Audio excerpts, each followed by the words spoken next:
ഈ മുറിയുടെ അകത്ത് കിടക്കാൻ തുടങ്ങിയിട്ട് 14 വർഷമായി. ഒരു മനുഷ്യൻ ഇവിടെ എന്നെ തിരിഞ്ഞു നോക്കിയിട്ടില്ല. ജസ്റ്റിൻ ചേട്ടന് ഈ മത്സ്യബന്ധനത്തിൽ പോകുന്ന വഴിക്ക് അവിടെ വെച്ചൊരു ആക്സിഡന്റിൽ ഇഞ്ചേർഡ് ആയി. പക്ഷേ ഹോസ്പിറ്റലിൽ പോകാൻ പോലും ഒരു വഴിയില്ലാതെ മാനസികമായിട്ട് വിഷമിച്ച് തകർന്നു കിടക്കുന്ന ഈ മനുഷ്യനെ ആരാണ് നോക്കുന്നത്?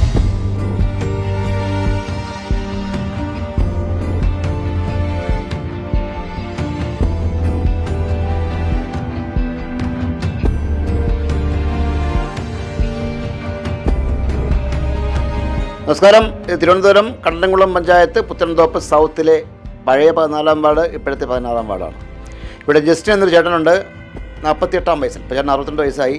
ഏകദേശം 14 വർഷമായി ഈ മുറിയിൽ തന്നെ കിടപ്പ് രോഗിയുണ്ട് ജസ്റ്റിൻ ചേട്ടൻ.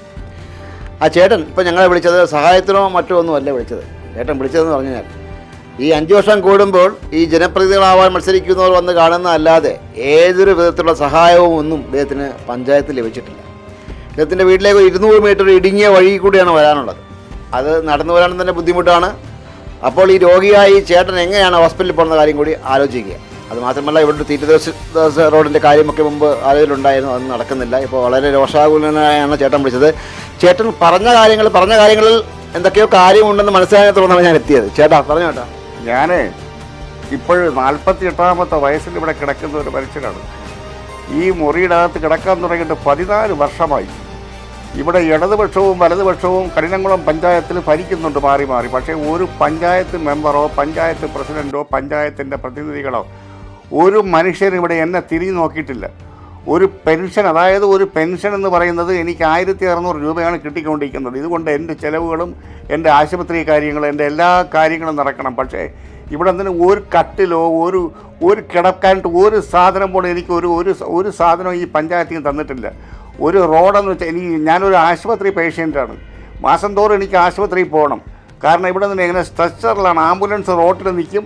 ഇവിടെ നിന്ന് സ്ട്രെച്ചറിൽ എടുത്തുകൊണ്ട് എന്നെ കൊണ്ട് അവിടെ കൊണ്ട് പിന്നെ ഹോസ്പിറ്റലിൽ കൊണ്ട് പോകാനായിട്ട് ആശുപത്രി ആംബുലൻസിൽ കയറ്റണമെങ്കിൽ 6 ആളിൻ്റെ സഹായം വേണം. കാരണം ഒരു വഴി പോലും ഇല്ലാതെ കിടക്കുകയാണ് ഇവിടെ. അടുത്ത പുരയിടക്കാരോട് ഞാൻ ഇത്തിരി വഴി വീതി കൂട്ടി തരുമെന്ന് ചോദിച്ചിട്ട് അവരാരും തരുന്നില്ല. കാരണം ഏക്കറോളം സ്ഥലം, 1 ഏക്കറോളം വസ്തു കിടക്കുന്ന മനുഷ്യനാണ് ആ മനുഷ്യൻ. അപ്പുറത്തെ എൻ്റെ അയൽ പുരയിടത്തിൽ കിടക്കുന്നവർ. ഇവർ തരുന്നില്ല, വഴി തരത്തില്ല. നാട്ടിലെ വില കൊടുക്കാമെന്ന് പറഞ്ഞിട്ട് പോലും അവർ വഴി തരുന്നില്ല. ഇതിനെക്കുറിച്ച് ഞാൻ പഞ്ചായത്തിൽ പല പ്രാവശ്യവും പറഞ്ഞ്, പഞ്ചായത്തിൽ നിന്ന് സെക്രട്ടറി എന്ന് പറയുന്ന ഒരു മനുഷ്യൻ ഇവിടെ വന്നിട്ട് ആ വീട്ടുകാർ തരുന്നില്ല എന്ന് പറഞ്ഞിട്ട് തിരിച്ചങ്ങ് പോയതല്ലാതെ എൻ്റെ കാര്യത്തിൽ ഒരു തീരുമാനം ഇതുവരെ ആരും എടുത്തിട്ടില്ല. കാരണം ഈ തീരദേശ റോഡെന്ന് പറയുമ്പോഴത്തേക്കും സെൻറ് ആൻഡ്രൂസ് ഞങ്ങളുടെ അടുത്ത സ്ഥലത്ത് നിന്ന് ഞങ്ങളുടെ അതിര് വരെ വന്ന് നിൽക്കുകയാണ്. ഈ വാർഡിലോട്ട് 16-ാം വാർഡിൻ്റെ തലപ്പത്ത് വന്ന് നിൽക്കുകയാണ്. ആ വാർഡിൽ നിന്നും ഈ വാർഡിൻ്റെ കുറച്ച് ഒരു 200 മീറ്ററോടെ ഇങ്ങോട്ട് മാറുകയാണെങ്കിൽ ആ റോഡ് ഇവിടെ നിന്ന് വന്ന് എനിക്ക് ആശുപത്രിയിൽ പോകേണ്ട സംവിധാനം ഒരുക്കി തരാമായിരുന്നു. പക്ഷേ ഇവരാരും ചെയ്യുന്നില്ല. മാത്രമല്ല, എന്നെപ്പോലെ തൊട്ട് അപ്പുറത്ത് ഒരു 2-3 അമ്മച്ചിമാർ കിടപ്പുണ്ട്. ഇവർക്ക് പോലും ആശുപത്രിയിൽ പോകാൻ പറ്റാത്ത അവസ്ഥയിൽ വീട്ടിൽ തന്നെ കിടക്കുകയാണ്. കൊണ്ടുപോകാൻ പറ്റത്തില്ല. കാരണം അവർക്കും വഴിയില്ല. എൻ്റെ മാത്രമല്ല ഒരു പ്രശ്നം, എൻ്റെ വ്യക്തിപരമായ പ്രശ്നം മാത്രമല്ല, ഇവിടെ പല ആൾക്കാർ ഇതുപോലെ കിടക്കുകയാണ്. ഈ പറയുന്ന ജസ്റ്റിൻ ചേട്ടന് ഈ മത്സ്യബന്ധനത്തിൽ പോകുന്ന വഴിക്ക് അവിടെ വെച്ചൊരു ആക്സിഡന്റിൽ ഇഞ്ചേർഡ് ആയി സ്പൈനൽ കോഡ് വിഷയമായി കടന്നു പോയതാണ്. കടലിൽ നിന്ന് ആക്സിഡൻറ്റ് പറ്റിയെന്ന് വെച്ച് കഴിഞ്ഞാൽ, എനിക്ക് ഈ ആക്സിഡൻറ്റ് പറയുമ്പോഴത്തേക്ക് നമുക്ക് വീഴ്ച വന്നതാണ് കടലിൽ വെച്ചേക്കുക. കാരണം നല്ലൊരു കടൽ ജോലിക്കാരനായിരുന്നു. പക്ഷേ പ്രവാസിയായിട്ട് പുറത്തു പോയി നമ്മുടെ അവിടുത്തെ പ്രയാസങ്ങൾ കണ്ട് പിന്നെ അവിടെ നിൽക്കാൻ പറ്റാത്ത കണ്ടീഷനിലാണ് ഞാൻ തിരിച്ചു വന്നത്. തിരിച്ചു വന്ന് MRI ചെയ്തപ്പോഴത്തേക്കും സ്പൈനൽ കോഡിന് ഇഞ്ചുറി പറ്റിയിട്ടുണ്ട്, എന്തോ സംഭവിച്ചിട്ടുണ്ടെന്ന് പറഞ്ഞപ്പോൾ അതനുസരിച്ച് സർജറി ചെയ്യണമെന്ന് പറഞ്ഞു. സർജറിക്ക് തന്നെ നല്ല ഭീമമായ തുകയായി കഴിഞ്ഞ് കടവും കടത്തിൻ്റെ പുറത്തും കിടക്കുന്ന ഒരാളാണ് ഞാൻ. പക്ഷേ ഹോസ്പിറ്റലിൽ പോകാൻ പോലും ഒരു വഴിയില്ലാതെ മാനസികമായിട്ട് വിഷമിച്ച് തകർന്നു കിടക്കുന്ന ഈ മനുഷ്യനെ ആരാണ് നോക്കുന്നത്? ഏത് ഗവൺമെൻറ്റാണ് നോക്കുന്നത്? ചേട്ടൻ പറഞ്ഞത് ഏറെക്കുറെ വളരെ ശരിയാണ്. കാരണം ഈ 5 വർഷം കൂടുമ്പോൾ പരിഹാരങ്ങളുമായിട്ട് വീടുകൾ തോറും ചെന്ന് വോട്ട് തണ്ടുന്ന സ്വഭാവമല്ലാതെ ഇതിൽ എല്ലാവരെയും കാടടച്ച് ആക്ഷേപിക്കുന്നതല്ല, നല്ല ആൾക്കാരുമുണ്ട്. ഇതേപോലെ കിടക്കുന്ന ഒരുപാട് രോഗികളുണ്ട്, കാര്യങ്ങളുണ്ട്. കാരണം അദ്ദേഹം 14 വർഷമായി കിടക്കുന്നു. പഞ്ചായത്തിൻ്റെ ഭാഗത്തുനിന്നോ ഇവിടുന്ന് ജയിച്ച ജനപ്രതിനിധിയുടെ ഭാഗത്തുനിന്നോ യാതൊരുവിധ സഹായവും ലഭിച്ചിട്ടില്ല എന്നാണ് പറഞ്ഞത്. നല്ലൊരു കടത്തൊഴിലാളിയായിരുന്നു. ഇപ്പോൾ ഈ അവസ്ഥയിൽ 14 വർഷമായി കിടക്കയിൽ ഒരേ കിടപ്പ്.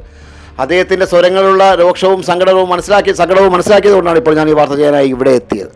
അമ്മ, ഈ മാമനെ ഹോസ്പിറ്റലിൽ കൊണ്ടുപോയ പാട് തന്നെയല്ലേ? പാട് തന്നെ. പിന്നെ ഈ രാഷ്ട്രീയക്കാരെ കൊണ്ടൊരു ഉപയോഗവും ഇല്ല. ഈ മാമൻ എങ്ങനെ കൊണ്ടുപോകുന്നത് റോഡിലേക്ക്? അത് ഷീറ്റിലിട്ട് 6 പേര് കൂടി പൊക്കിക്കൊണ്ട് പോകും. ചുമന്നുണ്ട് ഇല്ല. വീൽ ചെയർ പോകും റോഡില്ലാത്ത പ്രശ്നമുണ്ട്. പ്രശ്നം.